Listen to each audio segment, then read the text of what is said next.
को हो रहा है बजट पेश।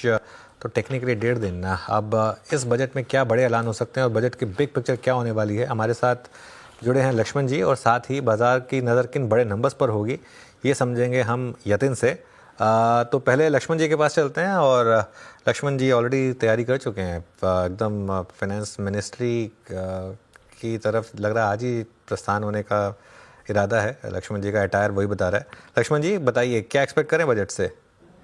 देखिए, बजट को लेकर के अब बिल्कुल तैयारियां अंतिम चरण में है। बजट का जो बहुत बड़ा हिस्सा है वो लगभग कंप्लीट कर लिया गया है। सिर्फ बजट भाषण है जो आखिर समय तक उसमें बदलाव होता रहा, तो उसको अब अंतिम रूप दिया जा रहा है।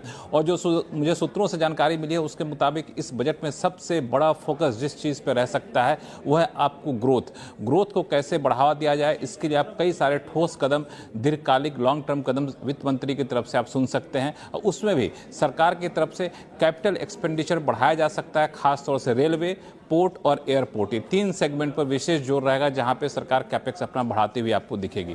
दूसरा जो केंद्र बिंदु रह सकता है, जो हेडलाइन सब निकल के आ सकती है, वो आपको मिडिल क्लास के लिए राहत देने वाले कई सारे कदमों पर बजट बनाने के दौरान विचार किया गया है। उम्मीद की जा रही है कि उनमें से कुछ कदमों का औपचारिक ऐलान यहाँ पे होता हुआ दिखे। और उसमें सबसे ज़्यादा नज़र जो होती है वो है इनकम टैक्स को लेकर के। तो इनकम टैक्स में राहत देने के अलग अलग तरीके पर विचार हुआ है। उनमें से हो सकता है किसी एक को अपनाया जाए और इनकम टैक्स में राहत यहाँ पे मिले। और उससे ज़्यादा बड़ी खबर इनकम टैक्स से निकल के आ सकती है कि इनकम टैक्स के नियमों में एक तरीके से बड़ा बदलाव किया जा सकता है ताकि उसके नियम को आसान बनाया जाए। रही बात कॉर्पोरेट टैक्स का, तो कॉर्पोरेट टैक्स में मुझे लगता है कि सीधे तौर पर कटौती होने की गुंजाइश काफ़ी कम है, लेकिन बजट इस बार दिलचस्प रहने वाला है।